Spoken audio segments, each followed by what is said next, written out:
warahmatullahi wabarakatuh.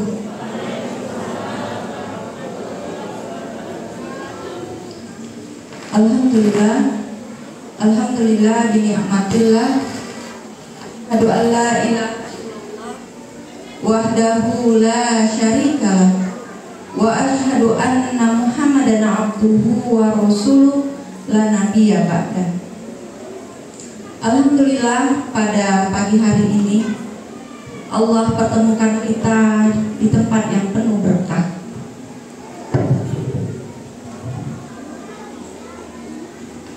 Salawat beriring salam semoga tetap tercurahkan kepada Nabi Muhammad Sallallahu Alaihi Wasallam. Beberapa bulan yang lalu kita sudah membahas yang pertama, potensi atau fitrah tauhid. Fitrah atau potensi yang mendorong anak untuk selalu cenderung kepada kebaikan. Apa dan bagaimana menstimulannya sudah Guru jelaskan, yaitu dengan taqarrub ilallah. Yang kedua yaitu fitrah nafsaniyah atau disebut juga dengan hereditas. Fitrah nafsaniyah ini terdiri dari yang pertama potensi berpikir, sudah dijelaskan. Yang kedua adalah potensi emosi. Hari ini kita akan membahas tentang potensi emosi.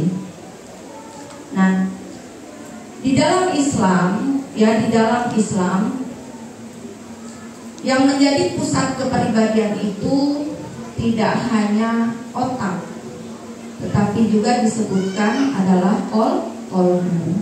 Namun pada kesempatan ini kita sedang mendalami tentang fungsi otak, pengaruh otak terhadap kepribadian Islam, ya.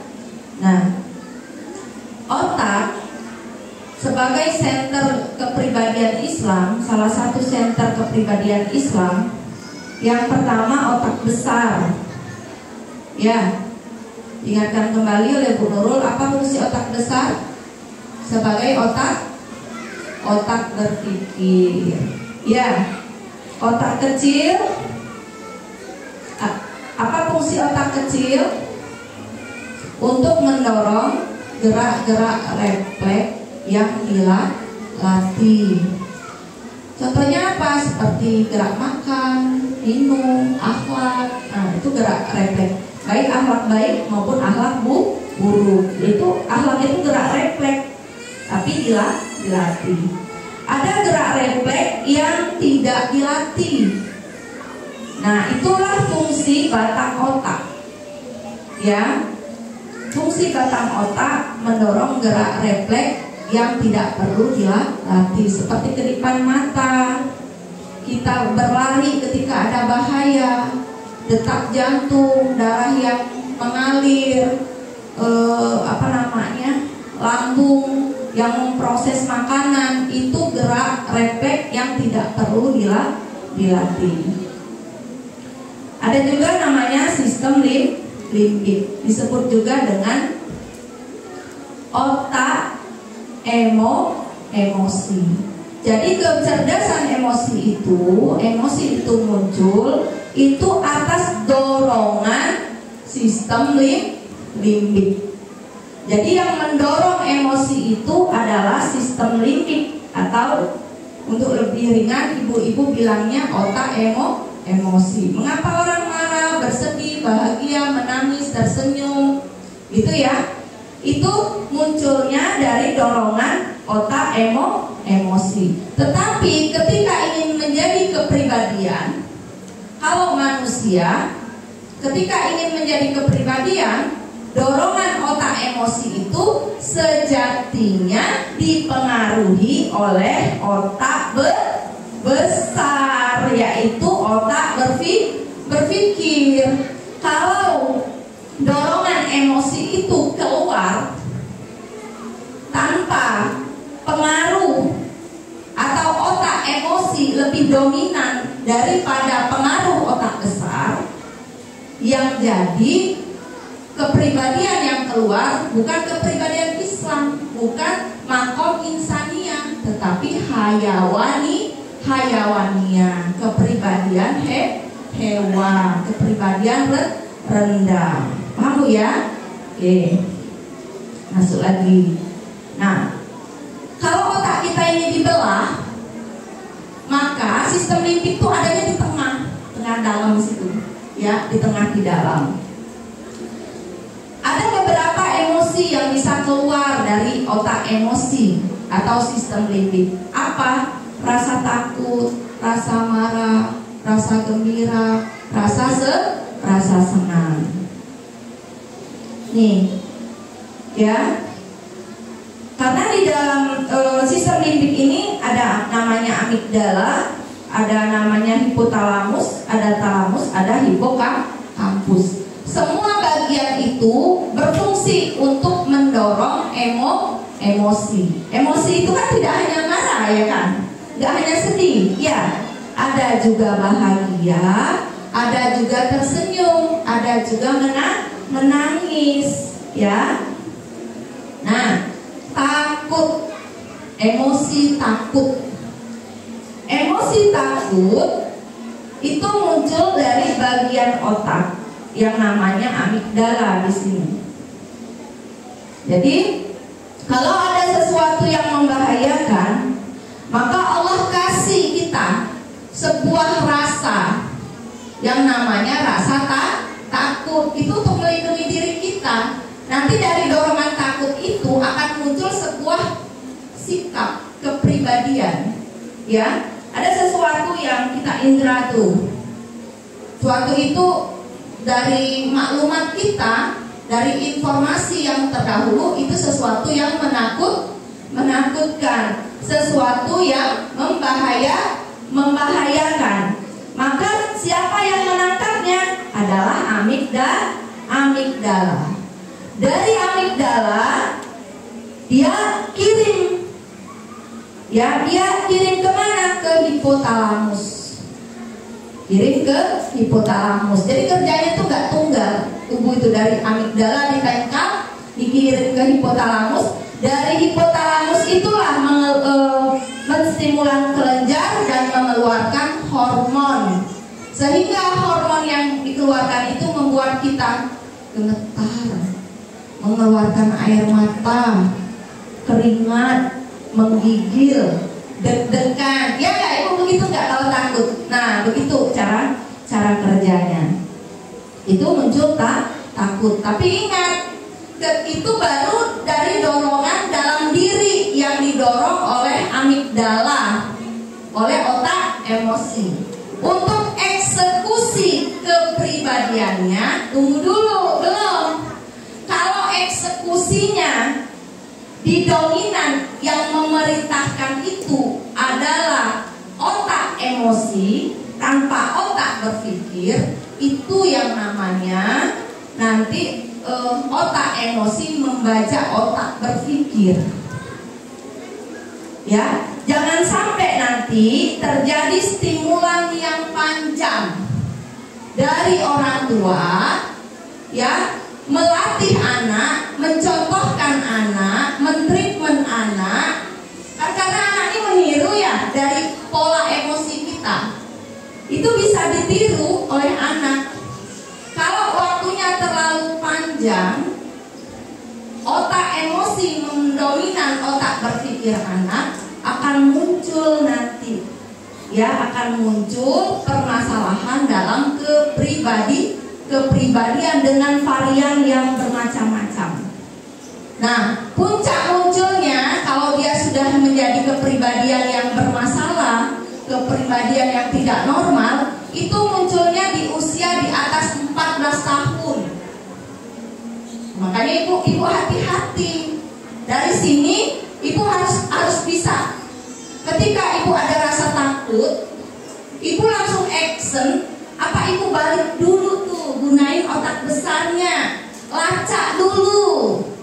Ada nggak informasi di sana? Bagaimana caranya Al-Quran was Sunnah mengatasi rasa takut? Misalnya takut melahirkan, dilacak dulu di maklumat. Oh, bayangin nah pahalanya kalau kita melahirkan, kita syahid, kita dapat pahala. Sehingga hilang gak rasa takut? Hilang. Bukan ada rasa takut, langsung emosi yang keluar, sehingga apa? Diampat. Ya, waktu pembukaan 1, pembukaan 2 sakit banget tuh diampat, Bu. Akhirnya bilang dokter, saya nggak kuat lagi, dioperasi akhirnya. Ya kan gitu. Itu masih minimalis banget. Ya, masih minimalis banget. Pada puncaknya apa? Memutuskan untuk tidak punya anak. Nah itu banyak lagi muncul rasa takut yang lain, ya Bu ya. Takut capek. Ngajarin anak takut capek, bangunin anak takut ngantuk, terus nganterin anak takut nanti kerjaan gak rampung. Nanti kalau datang mawa, kebetulan ada rapat kerja, takut dipecat. Nah itu ditangkap oleh anak, rasa takut, ya takut. Akhirnya rasa takut mendominan dirinya, otak berpikirnya ditinggal. Nah itu jangan sampai. Nah ini sudah. Sekarang bahagia. Bahagia itu muncul dari limbik korteks di sini. Nah, ya, yang muncul dari limbik korteks. Kalau otak emosi yang memutuskan takut atau bahagia itu biasanya berdasarkan materi semata. Misalnya, oh ini menguntungkan, dia bahagia. Ini sesuatu yang merugikan, dia takut, dia tidak suka. Itu ciri-cirinya begitu. Kalau memutuskan dengan otak emosi, misalnya ngasuh anak tuh capek, dia takut, dia tidak bahagia mendampingi anak itu, tidak bahagia. Ya, dia bahagia kalau misalnya dapat uang banyak, dia bahagia. Tetapi kalau tidak dapat uang, ya misalnya datang nih ke Mawa, warungnya tutup, tidak dapat uang, dia takut. Nah itu ciri-ciri menggunakan otak emosi. Otak emosinya dia dominan daripada otak berpikir. Orang yang menggunakan otak berpikir untuk memenuhi dorongan otak emosinya adalah dia akan melihat dia bahagia kalau di sana ada ridho Allah. Dia bahagia kalau di sana ada pahala Allah. Dia bahagia kalau di sana ada surga Allah. Dia takut karena ada dosa Allah. Dia takut karena dia ada kemungkaran di sana. Dia takut karena ada kezaliman di sana. Itu bukti otak emosi diatur oleh otak berpikir. Karena di dalam otak berpikir, ingat, otak berpikir yang normal itu adalah otak berpikir yang mempunyai informasi awal atau ilmu yang sesuai dengan syariat. Ya, ingat ya. Berikutnya kemarahan. Begitu juga marah sama. Marah itu direspon oleh otak emosi atau sistem limbik bagian amigdala. Amigdala merespon hipotalamus. Nah kemudian ketika mau menjadi sebuah kepribadian, apakah kemarahan ini diatur, ya, dipengaruhi oleh otak berpikir atau tidak? Dilihat. Kalau dia kemarahannya hanya karena hawa nafsu, dia marah karena zatnya itu buruk, tidak ada manfaat di sana, sesuatu yang membahayakan dirinya, sesuatu yang tidak membahagiakan, sesuatu yang menyakitkan, semata-mata karena itu, berarti itu berdasarkan otak emosi.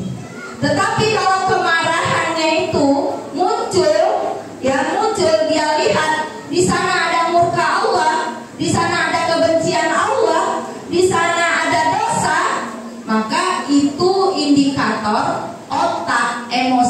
dipengaruhi oleh otak berpikir, khususnya berpikir syariah. Nah, itu juga jatuh cinta, sayang. Ibu-ibu ada rasa sayang.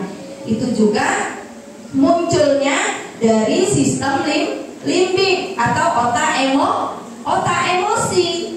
Nah, kalau kita mencintai anak semata-mata karena cantiknya, karena kayanya, karena pandainya, berarti rasa cinta dan sayang kita itu berdasarkan sistem limbik saja. Bapak mencintai istri karena semata-mata istri baik, istri cantik, menghasilkan uang. Ketika istri itu menjengkelkan, tidak menghasilkan uang, sudah jelek, Bapak tidak cinta lagi. Berarti itu berdasarkan sistem limbik. Ibu juga begitu.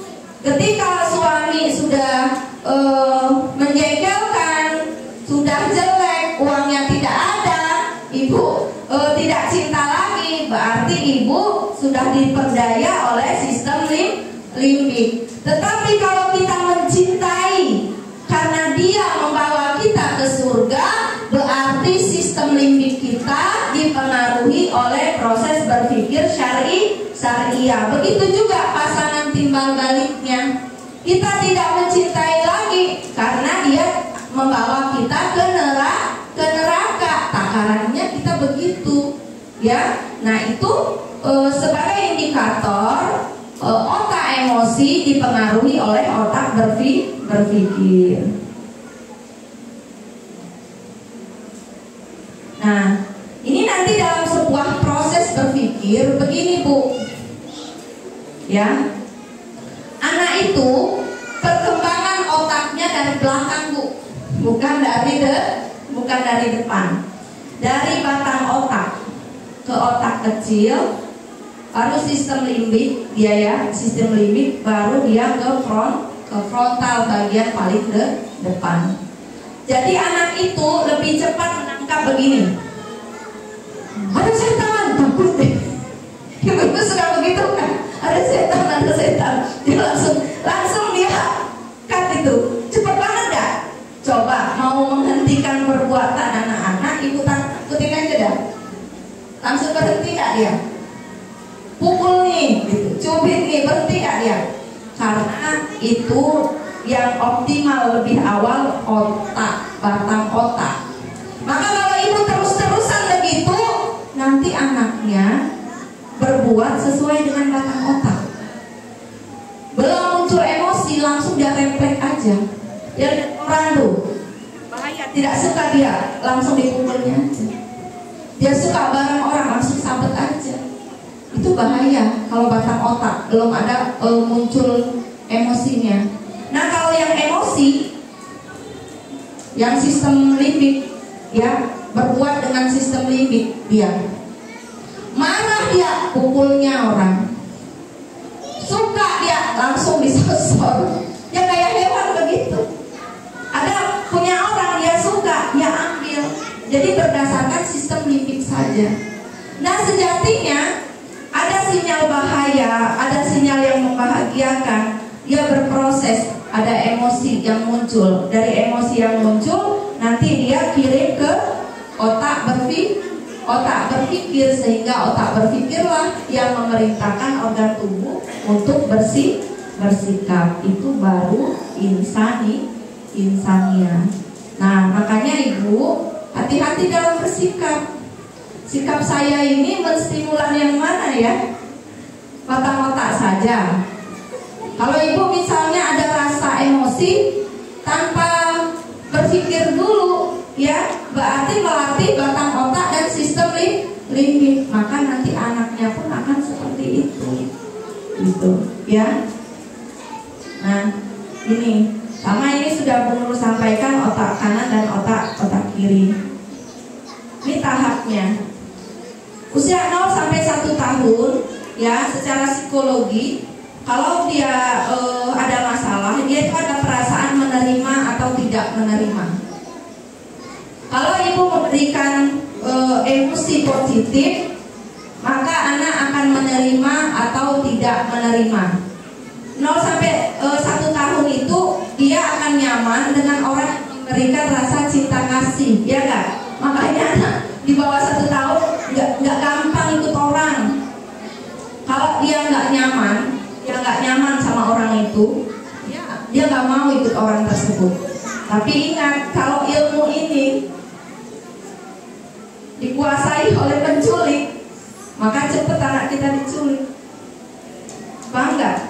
Anak itu diberikannya rasanya nyaman, maka dia akan percaya. Makanya mulai sekarang pelekatan terhadap orang tua itu penting, ya. Pelekatan terhadap orang tua itu penting, ya. Yang kedua adalah usia 2-3 tahun. Pada masa ini anak sudah dapat mandiri, Bu.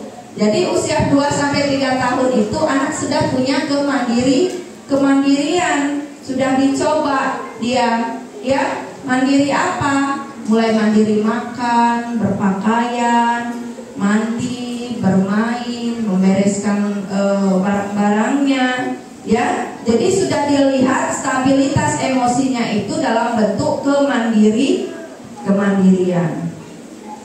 Ketiga, usia 4-5 tahun. Pada masa ini anak sudah dapat lepas dari orang tuanya.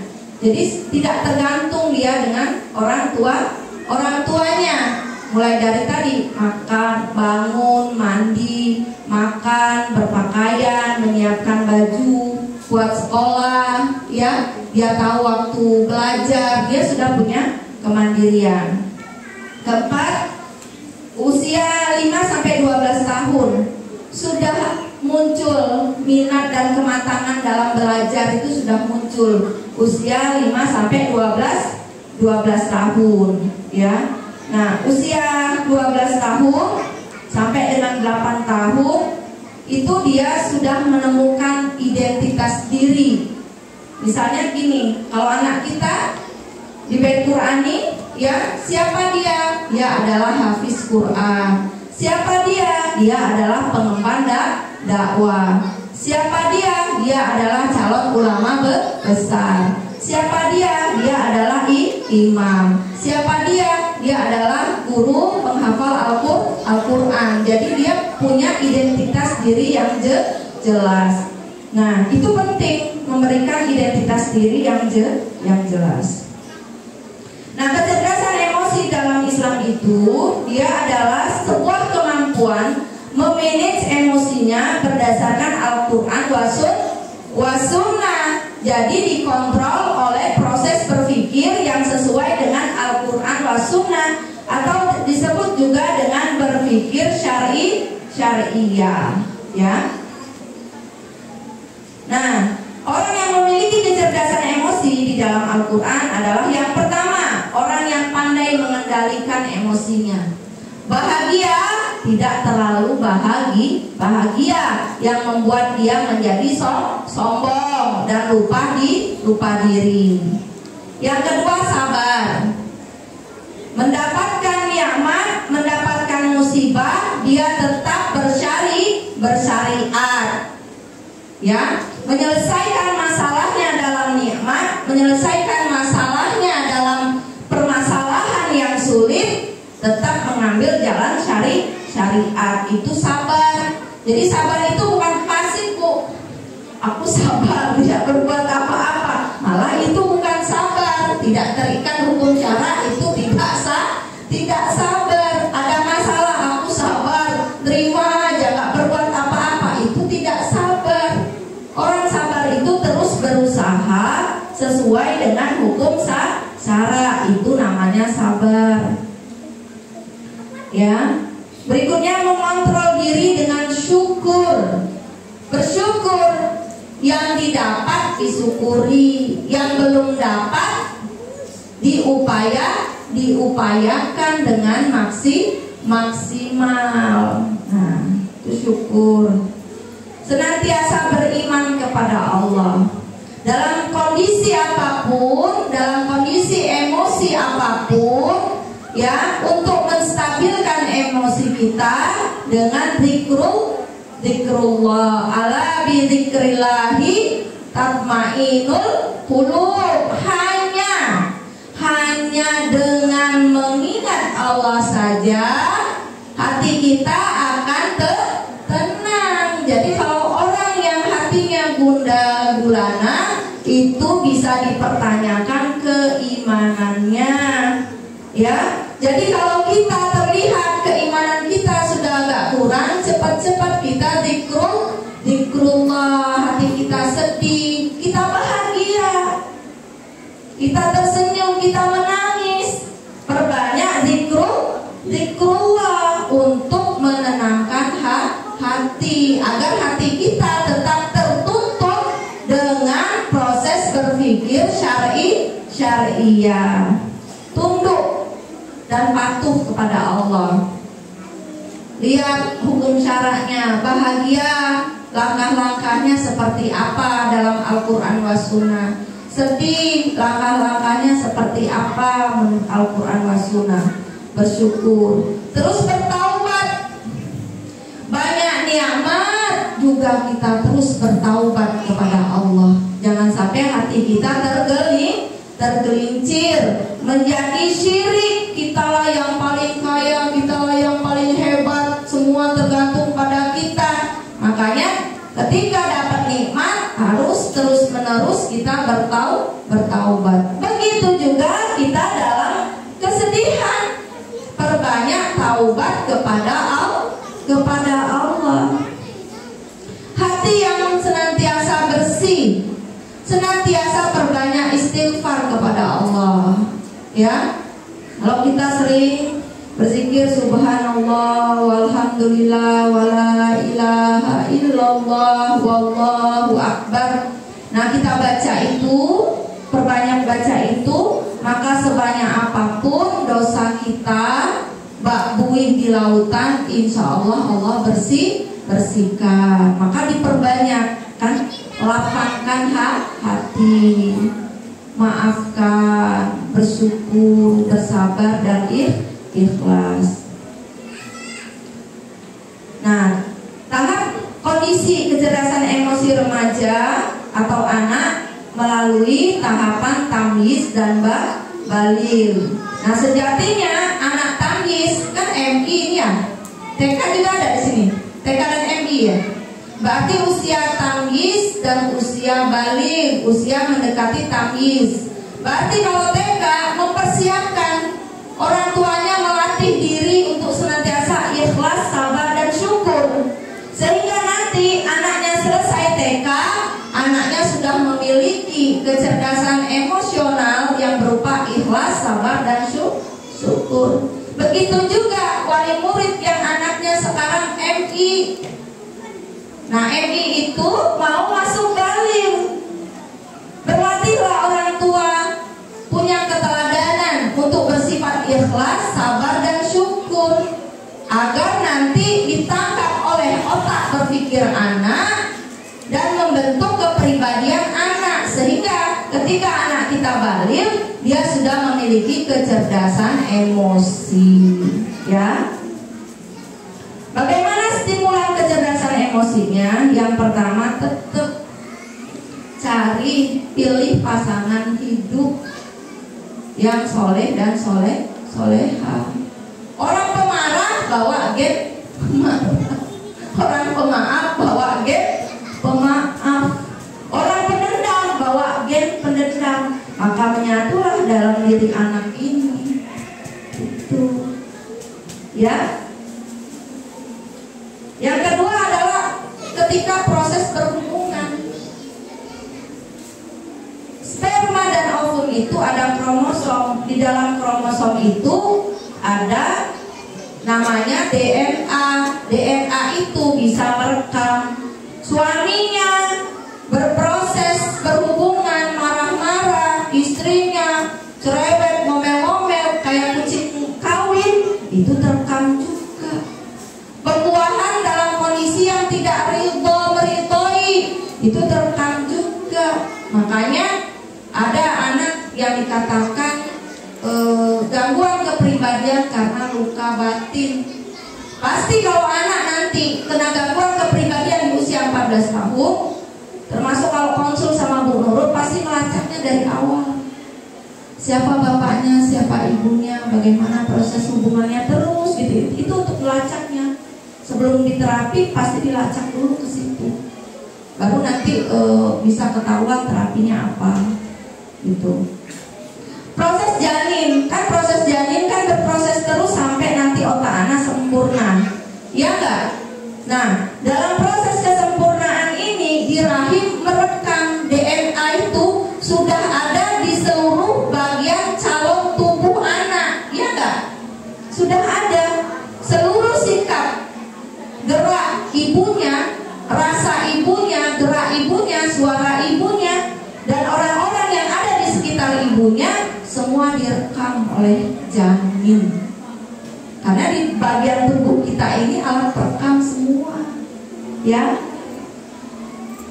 Nah, untuk itu apa yang kita lakukan prakelahiran?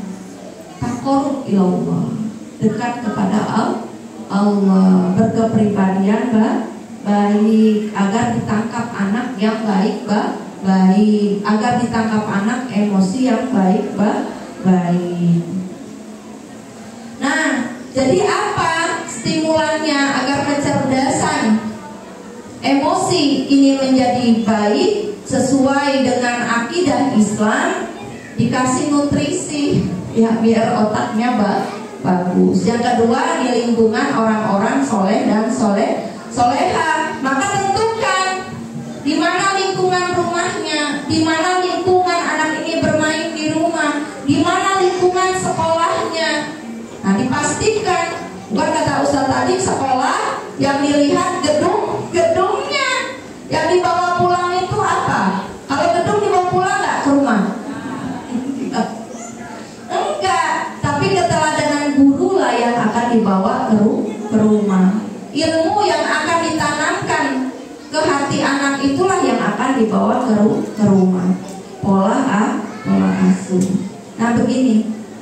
Kalau sejak kecil, tadi orang tua belum bilang, sejak kecil anak itu diberi maklumat dari gadget yang emosi yang dikeluarkan oleh tokoh-tokoh yang ada di medsos itu adalah emosi yang tidak sesuai dengan Al-Quran was Sunnah, berarti di otaknya sudah terekam emosi-emosi buruk.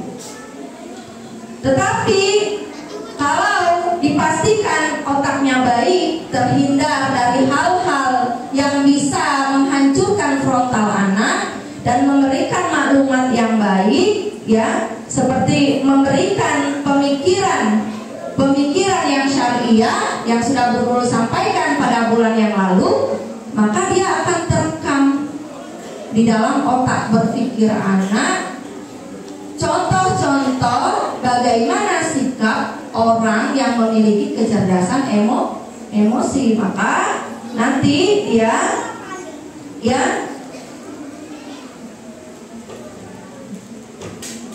nih, maka nanti ketika anak itu bersikap, maka nanti yang akan dominan mempengaruhi sistem limbik dan otak reptilnya, batang otak itu adalah otak berpikir. Jadi bagaimana yang harus kita lakukan? Yang pertama, memberikan pemahaman yang benar. Sejak anak itu belum berupa apa-apa, beri pemahaman yang benar. Kalau ibu dan bapak emosi, biasakan membaca ta'awuz,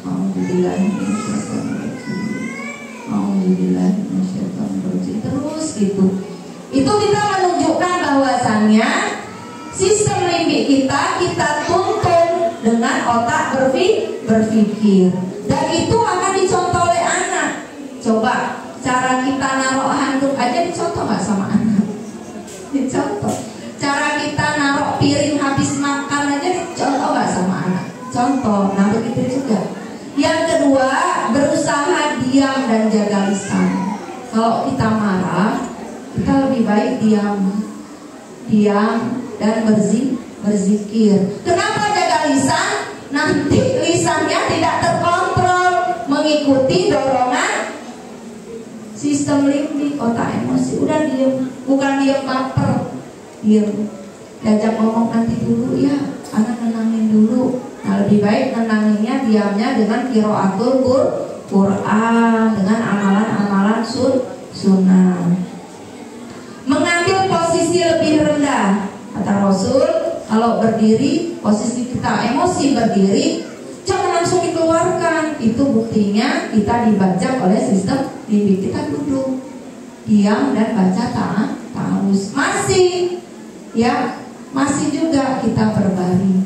Bisa juga kita berdiri, kita berwudu, kita sholat sunnah. Kita duduk itu, posisi dari berdiri duduk itu, dia sudah ada proses wudu dan sholat sunnah. Dalam posisi duduknya qiraatul Quran dan zikir kepada Allah.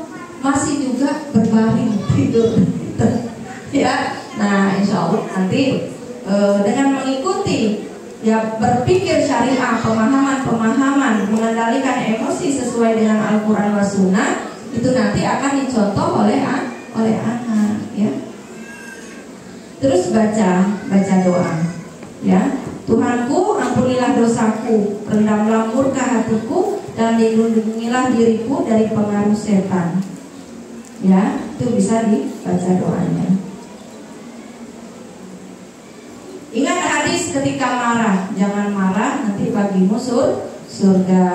Siapa di sini ada lagi dari Abu Daud, siapa yang berusaha menahan amarahnya, padahal dia mampu meluapkannya, maka dia akan Allah panggil di hadapan seluruh makhluk pada hari kiamat, sampai Allah menyuruhnya untuk memilih bidadari yang dia kehendaki.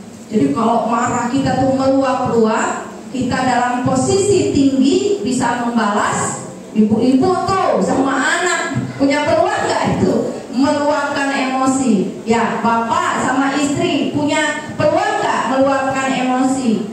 Kita atasan kepada bawahan meluapkan emosi bisa nggak? Bisa. Dalam posisi itu kita tahan, bayangkan surga Allah akan kita dapat, dan Allah akan membanggakan kita. Ya. Jadi Bunda sudah bilang segera berwudu. Nggak selesai berwudu dengan mandi.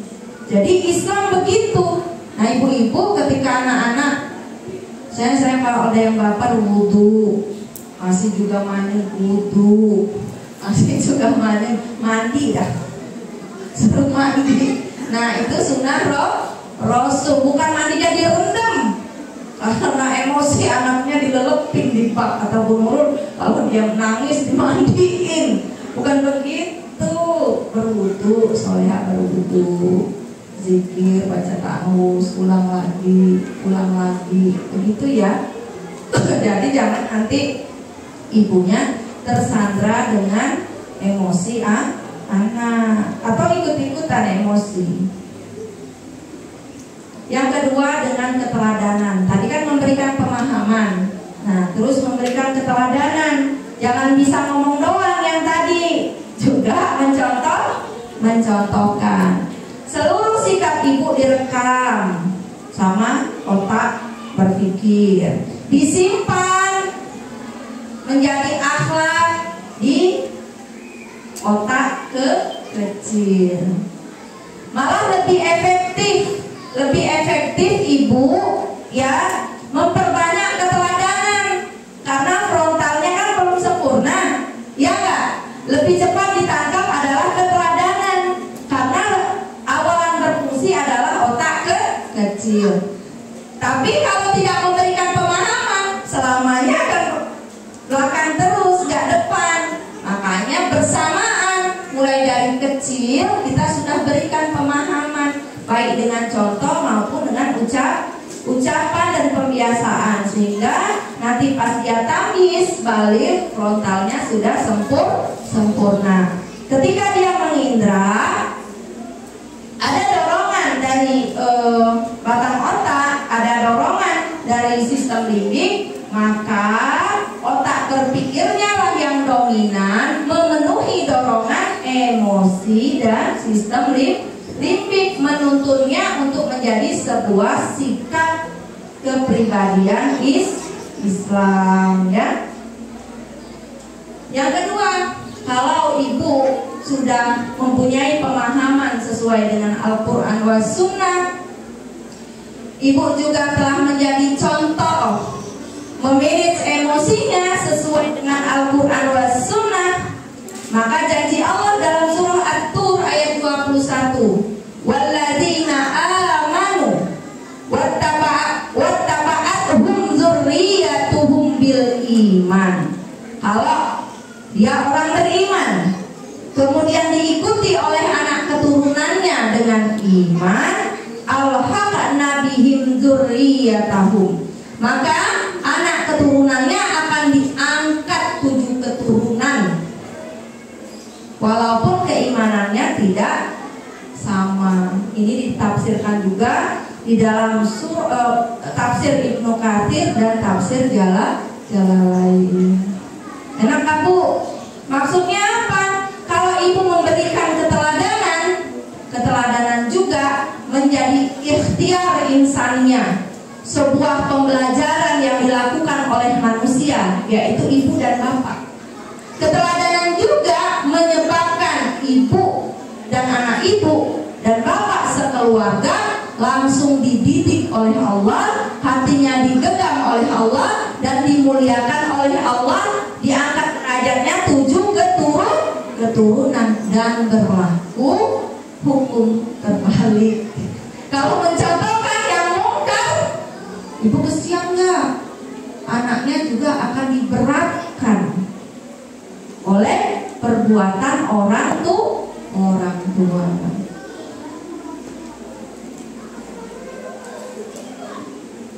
Nah, jadi bagaimana yang kita lakukan? Yang pertama, yang kita sudah lakukan di Bait Qur'ani adalah menstimulan kecerdasan emosi anak dengan Al-Quran, dihafal, diterjemahkan, ditafsirkan, diamalkan, dan didakwakan, ya. Dengan ibadah, dengan dekat kepada Allah, maka hati anak digenggam oleh Allah. Dengan dawam tahajud, dengan dawam duha, dengan puasa Senin Kemis, dengan murojaah, dengan sodakoh, dengan dakwah, maka nanti hati kita sekeluarga digenggam oleh Allah, dididik oleh Allah, hatinya ditenangkan oleh Allah. Kalau kita sebut Allah, Allah juga sebut kita, berarti kita dekat sama Allah.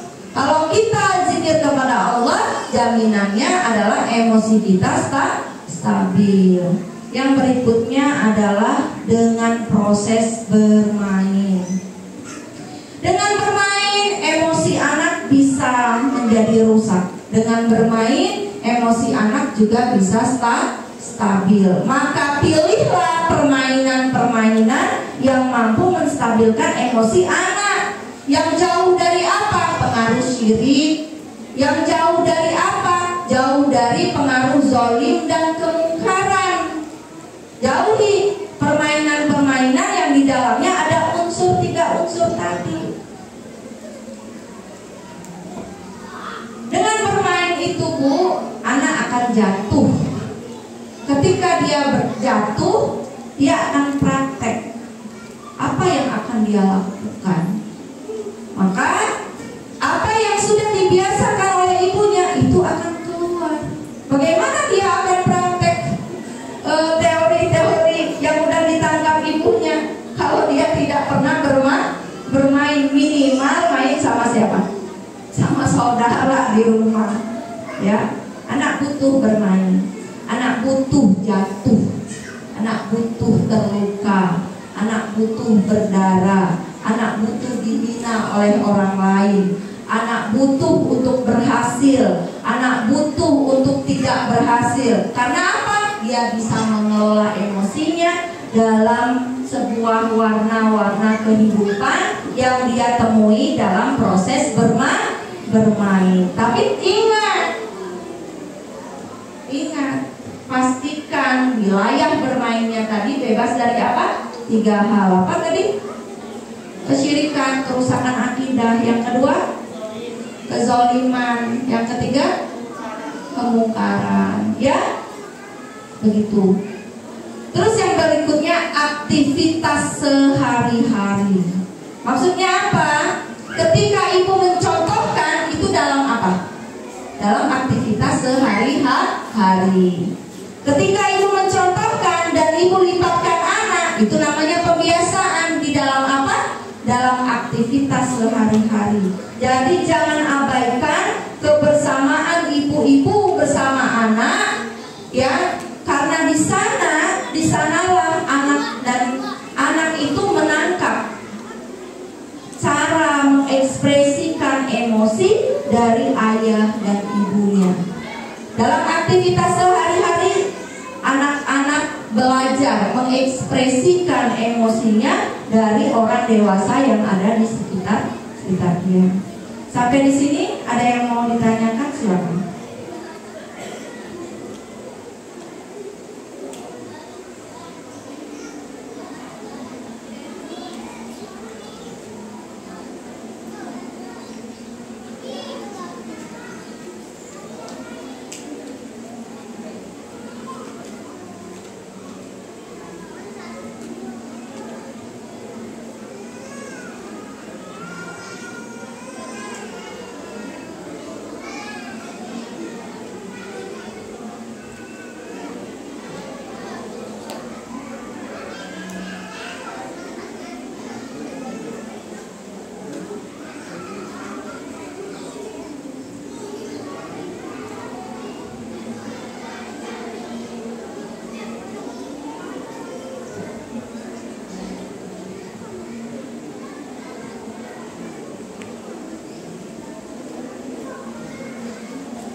Ya, oh iya, silakan.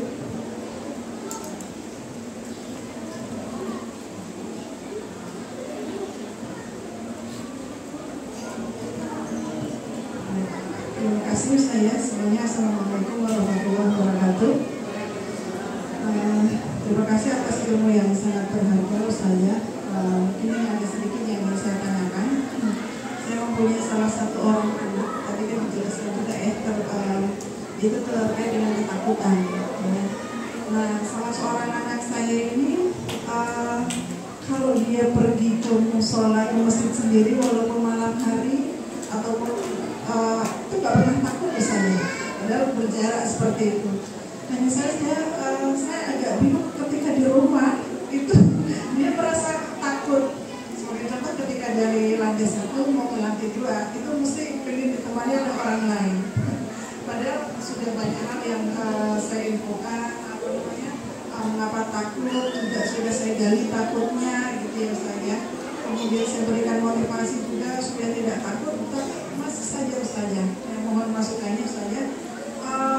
Mungkin mengapa dulu dia takut, mungkin tadi seperti yang disampaikan oleh Ustaz ya. Dulu yang saya itu sering nakut-nakutin Ustaz ya. Maka mungkin itu yang menyebabkan mengapa takutnya itu hanya di dalam rumah.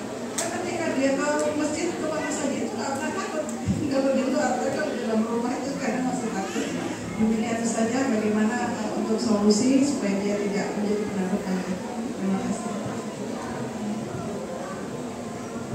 Iya, itu namanya kita edit ya. Jadi sebetulnya cara pandang kita dan anak itu bisa diedit.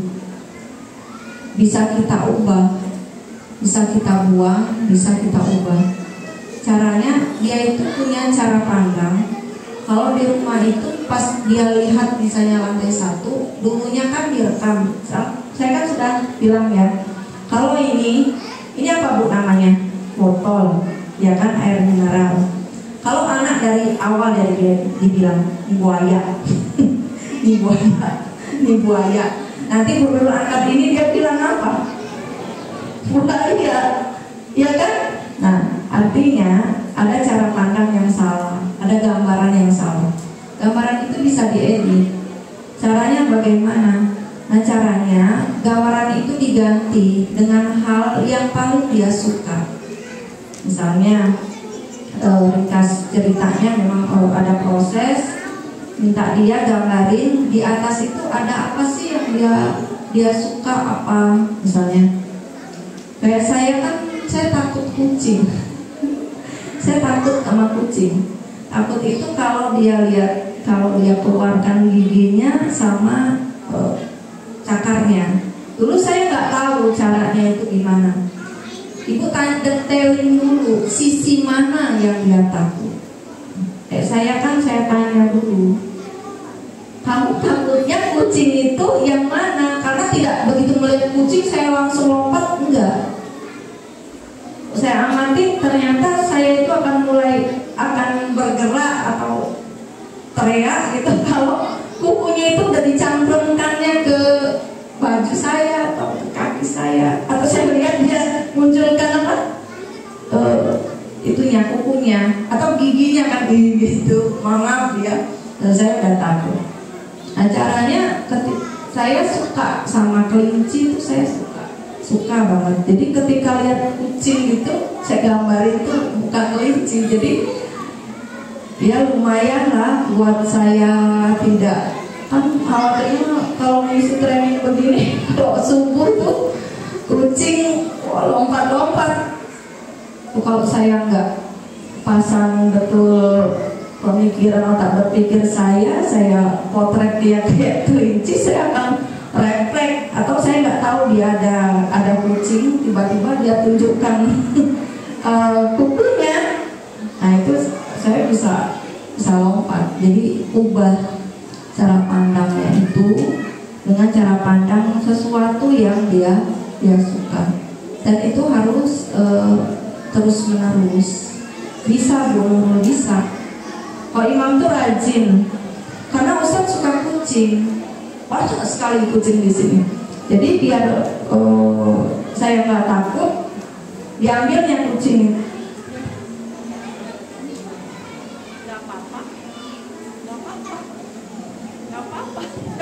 Saya udah nahan, kan nggak apa-apa, dia mau berteman sama bunda, dia mau berteman. Lama-lama itu mengobati, jadi memberikan pemahaman, ya diberikan pemahaman. Nggak apa-apa, coba bunda, yang mana? Makanya ditanya betul sisi mana yang dia takut. Misal kembali ke kuku, kan kita berpikir ketika dia sentuhkan kukunya itu, kita kira dia mau menyerang. Sebetulnya bukan dia mau menyerang, dia mau, katanya Ustaz, dia mau menyapa kamu, katanya kamu tuh baik sekali. Jadi dia ikuti terus gitu.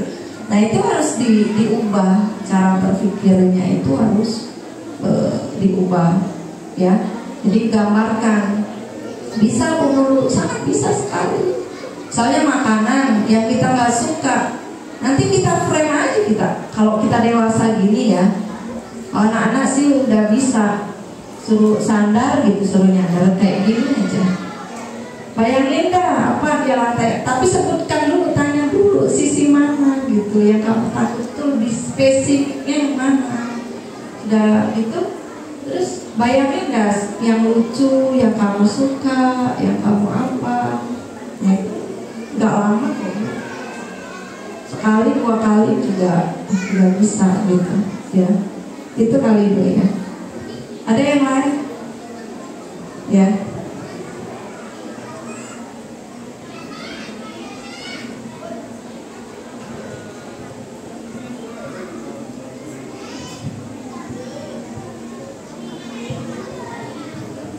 Bismillahirrahmanirrahim.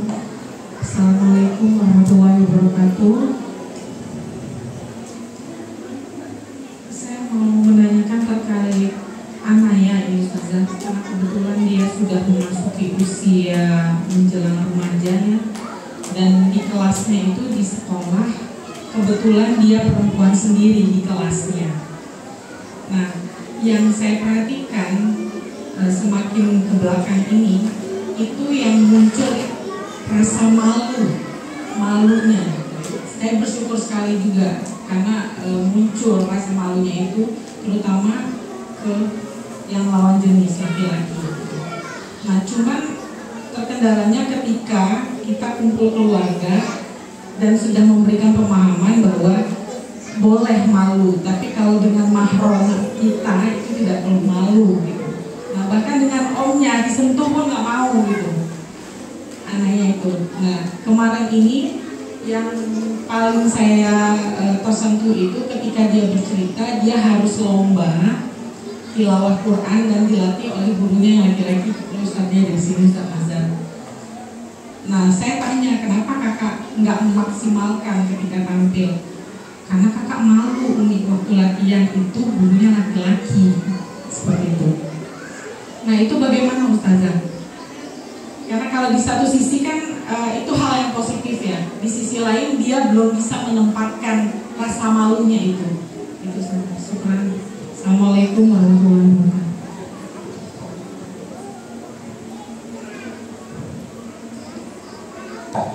Tadi yang saya sampaikan, malu itu tidak semuanya bermakna positif atau bermakna negatif. Kalau malu itu berdasarkan hukum syara, berarti dia positif. Tadi kan Anaya malunya itu positif, ya. Nah, misalnya dulu saya juga alami itu, ya, alami. Nah, sampai sekarang juga. Misalnya dulu Ibad itu belajar tilawah, nama ustazahnya Ustazah Jumi namanya. Jadi ketika dia belajar tilawah sama Ustazah Jumi itu, dia sepanjang itu Ustazah tuh ngerising ngajar dia.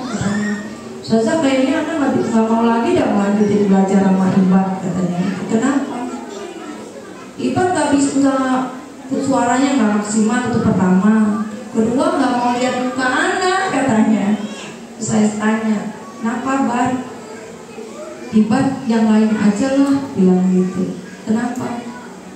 Ibad gak bisa, gak mahram katanya gitu. Gak mahram, ya sudah saya hargai. Nah, tadi untuk kasus yang omnya, ya kasus omnya, itu tadi karena kan frontalnya dia belum maksimal, jadi belum bisa menganalisa, ya belum bisa menganalisa.